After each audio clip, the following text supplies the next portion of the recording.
Hello and welcome to the BarTableTalk newsroom. This is your co-host Shy, and let's get into some news. A a college student was found dead, and the boyfriend and his mother are the ones being charged. After spending the day with family, she was expected to return to Penn West California's campus in California, Pennsylvania. But when she did not check into campus housing, her family tracked her vehicle's location using an Apple AirTag. Her Jeep Cherokee was located in the parking area near the California Public Library near the university. When police found the SUV, they found the 18-year-old in the back hatch area. State police tracked the movements of Hent's car and determined it had stopped at the home of Royce Moser's father. Moser was Hines' boyfriend. Moser told troopers that he and his girlfriend had spoken while sitting in her vehicle in the home's driveway, and Hines had said something that made him angry. But he couldn't remember what it was, he reported. Moiser told police he said, "Wait, I have something for you," before going inside the home and grabbing a knife. He then came back outside, stabbed her in the chest before putting Hines in the back of the Jeep, police said in the criminal complaint. Moiser then alleged called his mother, Rachel Moser, who said to come to her home. When he got there, he allegedly said to pull the car into the garage and help clean it with her son. Police said Rachel Moser gave her son latex gloves before telling him to follow her car to the university, where they left the Jeep with Hines' body inside. First of all, okay, the mom helped him with the murder of his girlfriend. Like, this just take mama's boy to a whole nother level right here. Like, he killed somebody and you're gonna help him cover it up? What the heck? Like, are you serious right now? Okay, so that's some crazy stuff. Next up, we have the federal government has been ordering steep Colorado River water cuts for Arizona, California, and Nevada. The U.S. Department of the Interior, DOI, stepped in on Friday. The agency ordered steep cuts to the amount of Colorado River water that will be delivered to California. The DOI to California, Nevada, and Arizona. The DOI announced it would reduce the delivery of 1.25 million acre-feet of water each year for the next 2 years, beginning in 2027, to the lower basin states of the West. They also warned that they could order additional cuts over the next 10 years, and this is all due to the fact that the Colorado River has seemed to be very low. The water has seemed to be very low. So, who knew, right? Who knew? Also, in news, lastly, there are going to be more shark sightings in the coming months, scientists say. Yes. So for all of you out there who love going to the beach and love swimming in the ocean like crazy people, I literally just dip my water in it and pick up seashells. I do not swim in the ocean. You might want to think about the fact that there have been several shark sightings.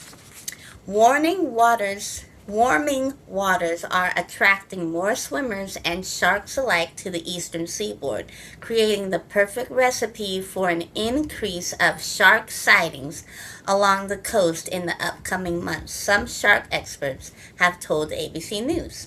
Scientists at the New England Aquarium in Boston urged the public to be vigilant and report shark sightings after the first white shark of the season was confirmed off Massachusetts on Sunday.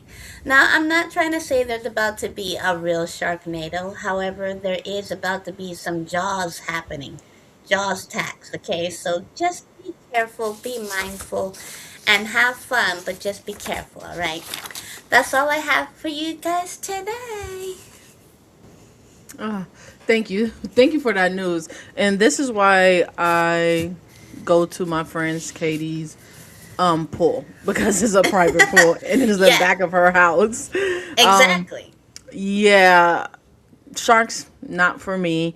And Mm-mm. I and I'm just like I'm glad they made Sharknado because that is a funny movie to watch. It is the Oh my best. god. How was how was your week, Shy Shy? I feel like it's been a good week, a good work week. Yeah. I'm glad that the weekend is here. And oof, it has been so hot, like this Oh heat my god. wave. But it's the end of that's the thing. It's always like this at the end of August, like at the end of August. So I feel like by time like my dad and mom's birthday come, which is like the end of September, I feel like it dies down a little bit. Now, Yeah. if we're still in the middle and we're still at 100, yeah, yeah, winter gonna come late and summer is not giving up. No, it's definitely going to be a warm Halloween Oh, and a warm Thanksgiving. yes, yes, very, very humid. But okay, so everybody's here for Bar Table Talk. Okay, Mhm. so what's going on, everybody? Welcome back to another episode of Bar Table Cards, where everybody has an opinion, everybody gets a seat at the table, and sometimes the conversation gets a little uncomfortable, and that's okay. I'm your host, Skittles. And I'm your co host, Shasha. So today conversations is something I think a whole lot of people without even realizing they're doing it. We're talking about code switching. You you ever answered your phone one way when your friends call, then your boss call, 5 minutes later and suddenly professional voice come on. Holy so hello wow. Good morning, and Hmm. how may I help you? Exactly. Um Yeah. so I'm glad we're doing this because like a lot of people need to be need the code switching there and sometimes a little bit more professional. Mm-hmm. So what is code switching, right? Yeah, what is it? Let's start by explaining what we're talking about. Code switching can literally mean switching between languages Mm-hmm. or ways of speaking. Um, People also use the term more broadly when Mm-hmm. talking about changing their tone, vocabulary, accent, mannerisms, Yeah. appearance, or behavior depending on who they're around. And everybody does some version of that. You don't necessarily talk to your Yeah. grandmother the same way that you talk to your best friend. You probably don't talk to your boss exactly the way that you talk to your cousin. Right. So here's our first question. Is that fake? I don't necessarily think it is because different situations require different versions, right, of communication. I agree. If I'm at work and somebody asks me a question, I'm going to answer them professionally. And if I'm sitting at home with my friends, I'm probably going to be more relaxed and I'm Yeah. still me, but I'm just communicating differently. Okay, so let's talk about code switching in the workplace. Because that's the main one. Now let's get a little bit deeper. There's a difference between being professional and feeling like you have to change your identity just to be accepted, right? Yeah, that's where this conversation becomes important because Mhm. professionalism should mean, can you do your job? Can you Mhm. communicate? Can you Mhm. treat people respectfully? Yeah. Can you handle your responsibilities? Exactly. But sometimes People feel like professionalism means do not, don't like, don't talk like that, don't wear your hair like that, don't express yourself right like that, tone it down, you're too loud or you're too aggressive. And that's that's when we have to start asking questions. Yeah, for me, like I feel like code switching really hits a personal note for me because Mm-hmm. I that is something that I did have to do and still do to this day. Yeah. But for me, I used to work as Mm-hmm. a night merchandiser, and in Orange County is where I started for Home Depot, and I Yeah. loved it. I was the only girl there, but I had to do a lot of code switching. Yeah. I was like one of like three girls there, but Mm-hmm. I had to do a lot of code switching because I was way in South Orange County. There's Yeah. not a lot of brown people, and I Mm-hmm. just didn't want to be judged the wrong way or not taken seriously. Then fast forward to when I transferred that position to Ontario, and I felt like, okay, I shouldn't have to code switch too Yeah. much. This is, just Ontario. Yeah. However, I feel like it backfired because there was How? a situation when I had at the end of the day, we have to turn in like our tools and our walkie talkies. And the Yeah. entrance is at one end, and the turning in station is at the other end. So I had Uh-huh. turned in all my stuff in Yeah. my cart, and then I brought my cart back and parked it at the exit. And then I went to the bathroom, came back, and somebody had put their tools and their walkie talkie in my cart. Yeah. And I'm just like, what? So then I knew who it was. So the next Okay. day I went and I talked to them and I said, hey, like, make sure you, like, I was just Yes. like, dude, like, next time turn your own shit in. Don't leave it in Yeah. my cart. Yeah, that's your responsibility. Yeah, That it's person never. was fucking lazy and was just like, oh. And first of all, let's not forget that he was very disrespectful to you. They just Yeah. put their stuff in your stuff Uh and huh. expected you to go take that shit back. Uh huh. No, They you did. take you. That's your responsibility. You know It what I is. would have did? I would have left it right there in that aisle. Cause I And know the, it got, I know it's sorry, but I know it got y'all names on it or whatever it got, right? Y'all check it out. no, Y'all their put y'all names name on are it. not on it. Oh, There, I no would have names left. I are on still would have left it. I still would have left it there. Period. it. Yeah, the crazy thing is like if they just would have asked me like, "Hey, Yeah. could you put Yes. my stuff back too?" and I would have took it back before I took my No stuff back. problem. Of course. Yeah. So when you did like kind of tell this guy this, what happened? So after I was just real and told them what they needed to do for next time, Yeah. after that everything went south. I started getting bullied at work. I started being called a dyke. I started being accused of stealing. I Mm-hmm. started being they were saying like bad mouthing me, saying whatever they were saying, but I had my Yeah. headphones on. They were Mm-hmm. throwing coins at me. Oh no! See, Like this it is was just where ridiculous stuff. They right. were calling me lazy, and I do my work, and I'm just like, I Yeah. don't understand. Just because I told you to put your own stuff away, even Put the your own one shit away. yeah, one of the supervisors was got involved, and they were like making me walk all the way across the building just to get my paperwork for an assignment, and they just Yeah. kept doing it S- over and over like, "Oh, it's not here, it's over there." Then I go Okay. there, "It's So not here, it's over there." And I just kept wasting time. yeah. So this is what I'm saying. People don't understand. Now that's where my professionalism would have went out the door. Now you're disrespecting me. You're supposed to be my manager and my supervisor, but yet you're disrespecting me as well. So people, this is what people don't understand. You know, you got to see that person outside of work, right? And what you do outside of work, that is your personal business. So if I would have seen this supervisor, let's say across, like we at the same clubs, because let's be honest, the city that you live in is small. It's not big. You gonna see a person that you work with here and there, and you know what? I would have seen that person across, and I would have danked them. I would have danked them, and then I would then they would have went to work with a black eye.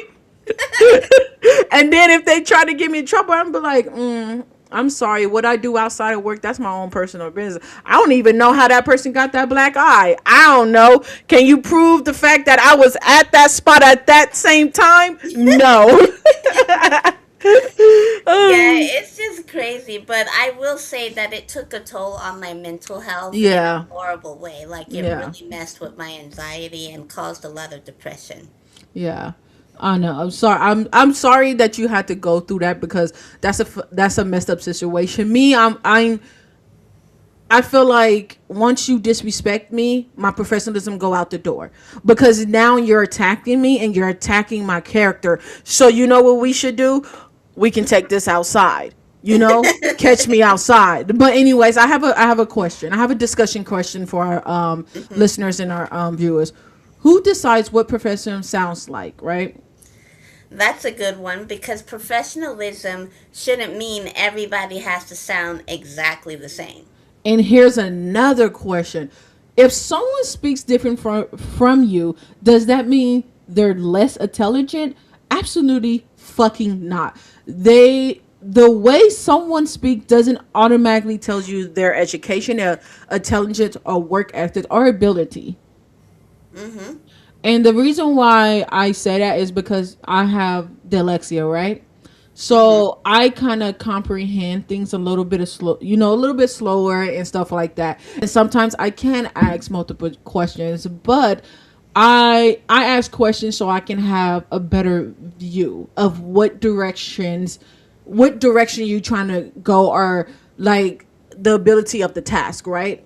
Yeah. But some people take that because I ask a lot of questions. Some people take that as I am questioning their decision and their directions, and that's not the case. Yeah. I just need certain answers, certain questions answered.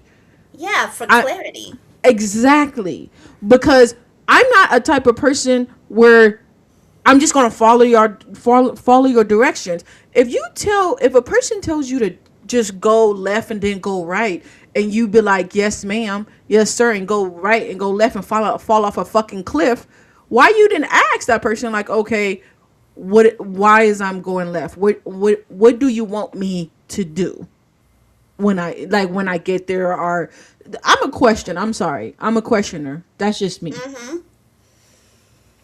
Yeah, no, and I get that. I think that it's people think that just because you have a disability like dyslexia that you're stupid, and that's not the case.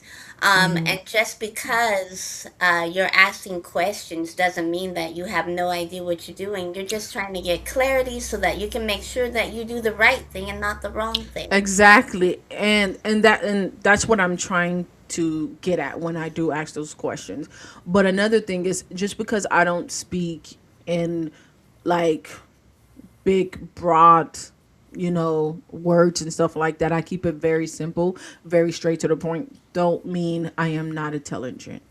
Exactly, because you're very intelligent, babe. Thank you. And also, I feel like the fact that you have dyslexia and all the things that you do when it comes to like technical engineering and also your own personal job, like you really push the boundaries and limits for those who think that just because they have dyslexia, there's certain things that you can't do. Mm-hmm. I feel like you show people that there's more that you can do than you think, and you don't limit yourself just because of a disability. So I Exactly. just wanted to give you Thank you. your flowers there. Oh, thank you. Appreciate that.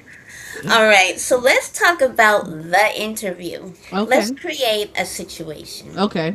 You've got a job interview tomorrow. Mm-hmm. Tonight, you're hanging out with your friends. You Yep. get relaxed. You using slang like, what's up, girl? Don't be out there being a thought.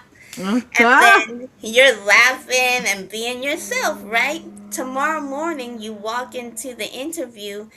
Do you speak exactly the same way? Absolutely not, people. No. Is that code switching? Absolutely, at its best. Absolutely. Yes.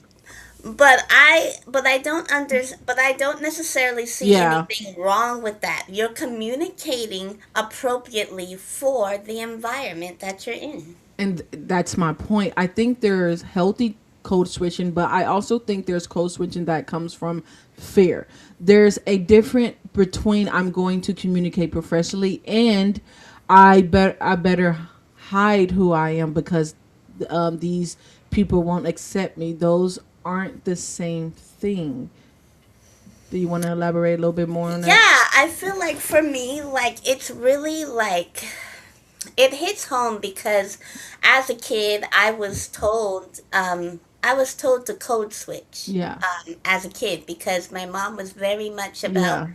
education and people taking you seriously and us being a good example, Mhm. making sure that we represented ourselves well. And when we represent ourselves well, I mean, it also goes back to her. It's a good Yeah. representation of our parenting that we received. Yeah. And because of that, early on growing up, I got a lot of flack for, I go out into my own community and in African American culture, people thinking that I'm acting white.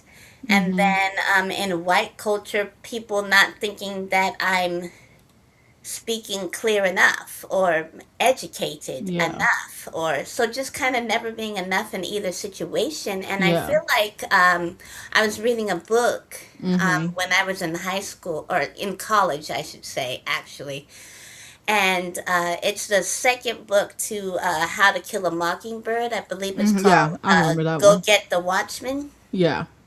So the maid that the family had, she was black, and she was educated. She read books, and mostly because the family she had been with them for a long time. They Yeah. helped her to read and things like that, and she became very well spoken and very educated. Now during Yeah. that time, whenever she would go to church, she went to an all black church. Uh-huh. There, they spoke in broken English, things like that, and she would have to code switch. She would have to Mm. start talking like them when she went to church. Yeah. And one day, she didn't do that. She was just like, I shouldn't have to code switch. Yeah. I'm just summarizing what she said. She didn't Oh say yeah. that in the book, but basically, she was like, I shouldn't have to code switch. I'm gonna go here and I'm gonna be myself. Exactly. She got backlash. They were just like, "Oh, why are you trying to sound like you better than everybody?" And it's Oh just like, Lord. "What do you mean? Like this is who she is. She's Mhm. being herself. She's not code switching at this time. She was code switching to sound more black, apparent Mhm. more black Yeah. because she didn't want to be made fun of. But at the same time, who she truly was an educated black woman. And she Mhm. shouldn't have to downplay it just so that she doesn't get made fun of. And I just feel like I related to that because Mhm. that's what I find happens to me. And then I feel like my code switching is maybe I use more slang, I cuss more, or try to lower the tone of my voice so it's not so high. And it's like, Yeah. dude, I just want to be myself and I want to say the corny stuff that I say. Yeah. Yeah. No. No. I totally. I understand where you're coming from, and I know our listeners and our viewers understand where you're coming from as well. Hmm. Okay. So, code switching around families. Yep, that is definitely a thing. Code switching isn't just about work. Families do it too. Right. Right. Definitely. Some people are completely different around their parents, especially when you're younger, right? Oh yeah, especially when you're young, you're hanging out with your friends, talking crazy, then your mom walks in and you're just like, Suddenly everybody has manners, right? Yes, ma'am. No, ma'am. How are you? and I feel like that's more out of respect. Yes, I think so Um, too. yeah, it's not just a code switching thing. It's just a more of a how we were raised, our morals type thing, out of Yeah. respect. Yeah, and sometimes it's about respect. I might say something around my friends that I'm not going to say around somebody like my grandmother. That doesn't mean I'm fake. It means I understand the environment, right? Hmm. Yeah, I mean, my mom and my mom, she was a single mom, and she raised us to be very, very respectful. Yeah. So when it comes to like our elders, things Yes. like that, we're going to be very respectful. Even growing up being a Jehovah's Witness, Uh we huh. were very, very proper all the time. And then um, just kind of, I think even now as an adult, like if a older woman says, "Oh, just call me Mary," I'm like, Mm. "Okay, Miss Mary," because I'm not about Yeah. I Yeah. just Yeah. can't do it. Like it's ingrained in me. So Yeah. yeah, it really is a respect thing. Yeah, I know, because at my job, everybody we call everybody by their last names. With Hmm. me, it's a little different. People just call me, they don't call me Skittles, but they call me Ice. Hmm. Majority of my colleagues call me Ice. If they're colleagues, I do go by their first names, but I deal with a lot of professors, doctors, so it's always doctor last name. Hmm. Now, let's talk about, is code switching exhausting? You right? Here's where I think things get serious. Imagine having to monitor yourself all day. How you're sitting, talking. Am I bringing loud, wrong words, angry? Should I change my voice? Should I change my hair? Should I change what I'm wearing? That can become exhausting. And it is. It is. It definitely is because now you're not simply Yeah. communicating differently. You're constantly worried about Yeah. how you're being perceived, and now that's triggering your anxiety. No, exactly. And that's where code switching can become mentally draining. Mm-hmm. Now, I have a question for our viewers and audience. Have you ever walked into a room and immediately felt like I can't completely be myself here? What made you feel that way?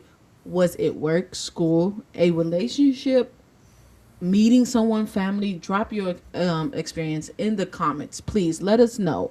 Mm-hmm. Code switching in Black American. Let's talk about it, Shy Shy. We Mm-hmm. also have to talk about how code switching comes up in conversations about Black Americans. For some Mm-hmm. Black people, changing how they speak or present themselves in certain workplaces or social environments isn't simply about being professional. Sometimes it's about avoiding stereotypes. Exactly. Yeah. And that's where somebody might think, if I speak this way, will they think I'm uneducated? Uh If huh. I disagree, will they call me aggressive? And if I'm passionate, will they Yeah. say I'm angry? And imagine carrying that thought process into work every day. That's bigger than changing your voice when you answer the phone. That's changing yourself because you're concerned about how someone might stereotype you. Yeah, and I think that again, that's going back to kind of the story that I shared about Uh huh. feeling No, like, yeah. again, I working in South Orange County, I feel like Yeah. it was very hard to truly be myself because Mhm. I did not want people to judge me based on stereotypes. As an African American woman, Yeah.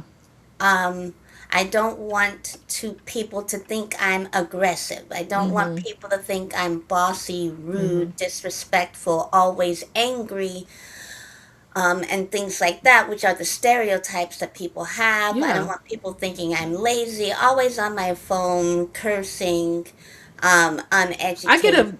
a I'm sorry, I get aggressive a lot because like sometimes when I talk, I'm just I'm not an angry person. I'm just aggressive talker, I guess. So I do get that a lot. People be like, "Oh, calm down," and I'll be like, "What? I am calmed. What do you mean?" Yeah, yeah. It's just kind of, it's very, you get kind of trapped in like this code switching bubble, I guess. Yeah, yeah. I totally agree. So, when does adapting become losing yourself? Ooh, it's a good Here's one. the big bar table talk question. When does adapting become losing yourself? I think it's when you no longer feel comfortable being yourself anywhere. That's good because everybody adapts, right? But if you come every day feeling like you just performed a character for like 8 hours, something wrong, y'all. Something's definitely wrong. You still want to be able to be yourself. Like I said before, like I want to be able to, sound like me, talk like me, and me is pretty corny, nerdy, Me goofy. too. Like I'm all of those things. Like I shouldn't have to like pretend to have an attitude for no reason just so Right. people like I don't know. It's just I don't know. It's just one of those things. I'm like I can't not be myself. No, no. We're going to take a quick break. When we come back, we're getting even deeper. We're talking about code switches in relationship, interracial friendship, school, social media, and whether younger generation are refusing to code switch as much as previous generation did. And we're asking, should you have to change who you are to become successful? Don't go nowhere. You're watching the Bar Table Talk. You know I'm working. You know I'm Miss Missy, Erica, Incense and Prince, Prada, Joy, Magic and Muscle. Van McCoy with the hustle. We've been working. Circle small as pinky rings. My people play their position. Puzzle pieces complete the vision. Yeah, we've been working like the energizer bug non-stop.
All right. Welcome All back to right. the Bar Table Talk. Let's switch it up.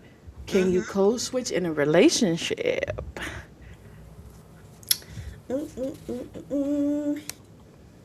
Yes. I was like, absolutely. Think about when you first start dating somebody. Everybody is on their very best Oh, behavior. absolutely. Like, let's talk about first date. I don't really get angry. Six months later, who left the dishes in the sink? Exactly. But seriously, people sometimes change their personality because they're Yeah. afraid of their partner not accepting the real them. And that's dangerous because your partner should actually know the real you, right? Hmm. You shouldn't have to perform forever. No, Social media is a big thing. So let's talk about code switching on social media. Social exactly. social media creates another version of code switching, right? Sometimes Instagram personalities might be completely different from who they are in real life. Yes, people that create brands, they show Yes. confidence Yes. online, but they're shy in person, or they look happy online, but they're struggling privately. Yeah. So now we're code switching digitally, and here's my question. Are Yeah. we showing different sides of ourselves or creating completely different people? There's a difference. No, there is a difference. Like, who we are on Bar Table Talk, that's technically who we are in real life. Like, these are Pretty the, much. we half of the time we sit on the couch and talk about real deep stuff. So that's Hmm. why we always bring you a little bit of deep conversations because sometimes, we just want to talk about it with all y'all. Hmm. Okay, so generational differences. I also think younger generation approach this differently. Previous generations, we often got taught go to work, don't cause problems, speak professionally, keep your personal business at home, right? Do Hmm. your job and go the fuck home. Exactly. That's how I was raised. Me too. Definitely, younger generation workers sometimes say no. If the workplace doesn't accept me, then maybe this isn't the place for me where I belong. I know I think that's why we have a lot of people like without jobs, a lot of young people without jobs.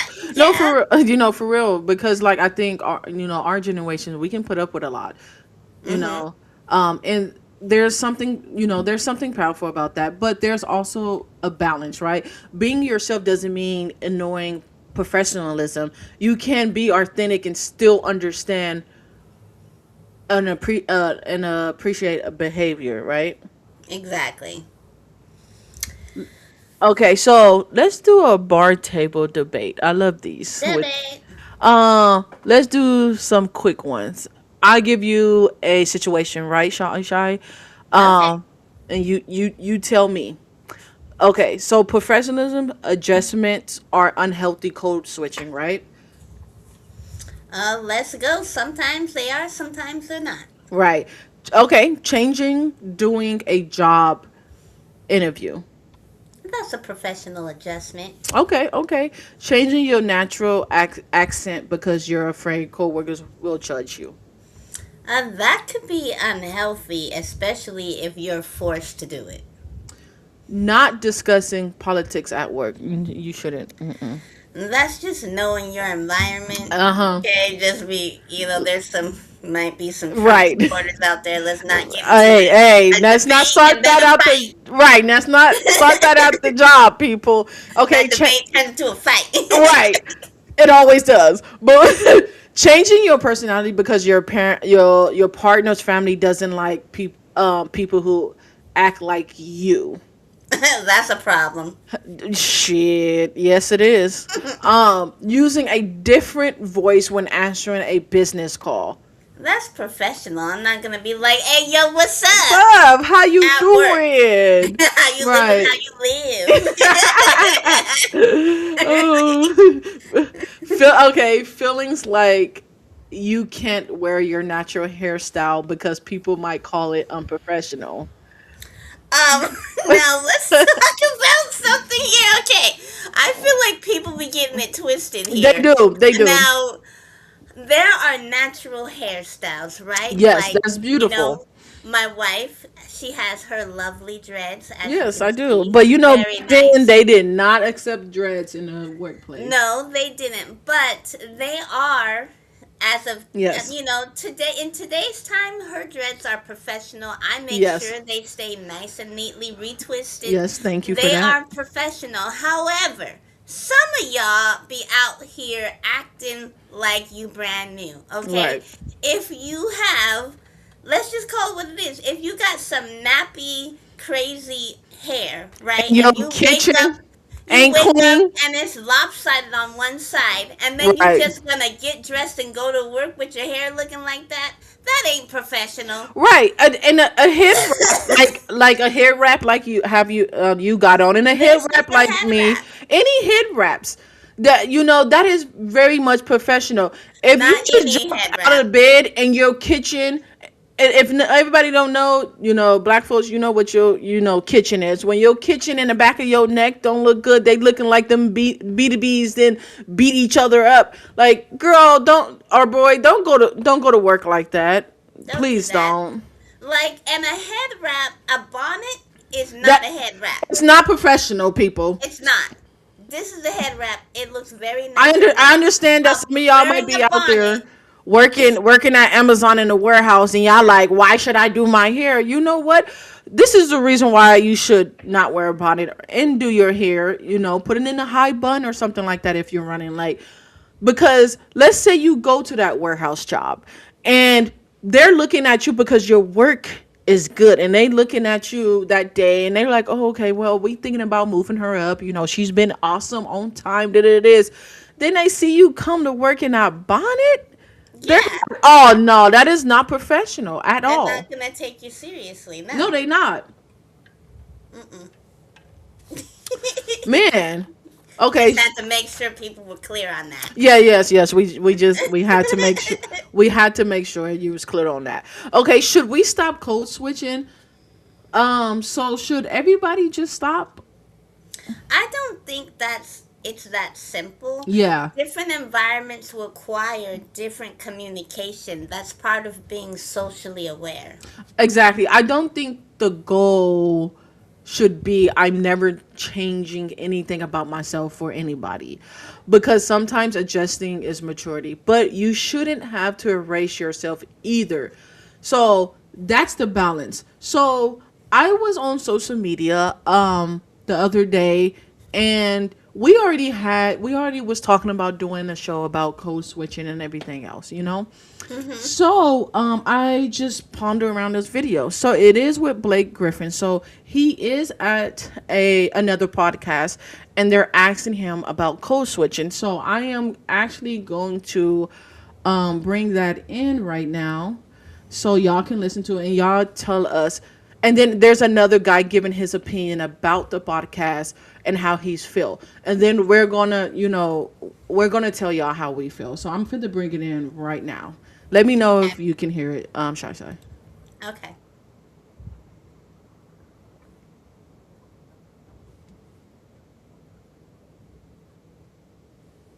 No, I don't hear it. Okay, hold on. All right, my bad. Let me throw it throw it up in here. Boom. Y'all see that? Okay. So let's do this. Let's rewind it back. I'm sorry, audience. I, okay, let me know if you hear it. Ask you a weird racial question. Oh, yeah. Dude, I've been waiting for All this. right, all right. So you're what, half and half? Yeah. Okay, I don't know what the term is. Mulatto. That's strike number one. The throes of it. Do you kind of go like if you're in an interview, do you white it up, and then if you're in the locker room, do you black it up? Yeah. That's strike number two. But let's continue, because Blake, you showed your ass on this one. Black it up. Yeah, I think the term now, what the kids are saying is code switching. Yes, that's it. Yeah, I definitely, yeah. Like, Gotta So adapt. I'm doing Mello's podcast right after. Shout out to If Mello. you want to see a stark contrast, it's gonna be me with like glasses on. I'm gonna have like a tan on. I'm like, yeah, Kobe was dope as fuck. Here I'm like, dude, it's like seeing Jesus. Oh my God. I will never not be Okay. surprised when someone just. Okay, so what is your take on that, Shy Shy? I think, I mean, I have a lot of Okay, thoughts no, no, about no, that go for it. video, No, but no, go for it.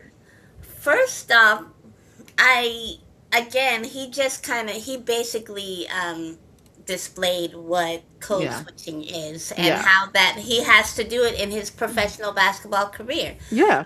However, I felt like the podcast guy was Yes. being like borderline offensive. Yes, and disrespectful. Because like he mentioned, he is mixed. He's half black and Yes. he's half white.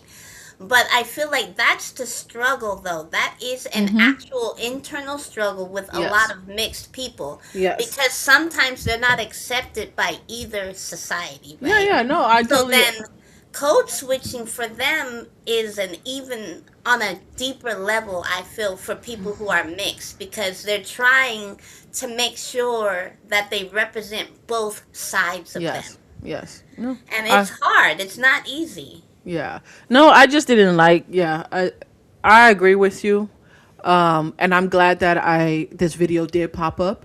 It was kind of crazy because I wanted to show you and I wanted to let our listeners hear this. You know, mix and Black and American struggle. You know, we have that struggle with we have the code switch and everything else like that. Okay, so this is the final table question for y'all. Here's what I want everybody to think about. When you walk into work tomorrow, ask yourself, am I changing how I communicate because it's appropriate for the environment, or am I changing because I'm afraid people won't accept the real me? Those are the questions might tell you a lot. Those answers might tell you a lot.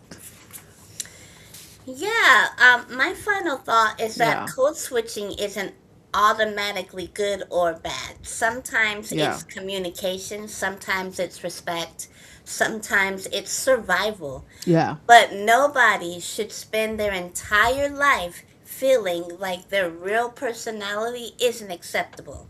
Learn how to communicate with Yeah. different people without forgetting who you are. Yes. For me, there's nothing wrong with having a work voice. There's nothing wrong with understanding your environment. There's nothing wrong with saying there's a time and place for everything.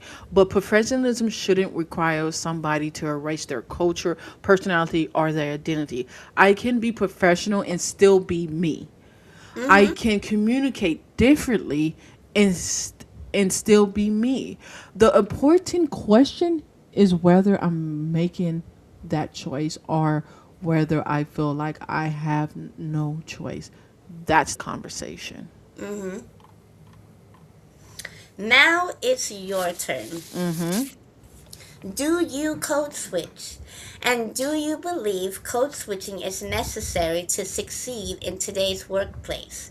Or should workplaces become more accepting of different ways people communicate and express themselves?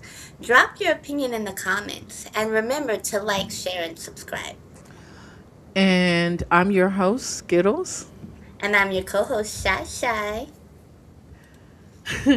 And this has been another episode of Bar Table Talk, where everybody gets a seat At at the the table. table.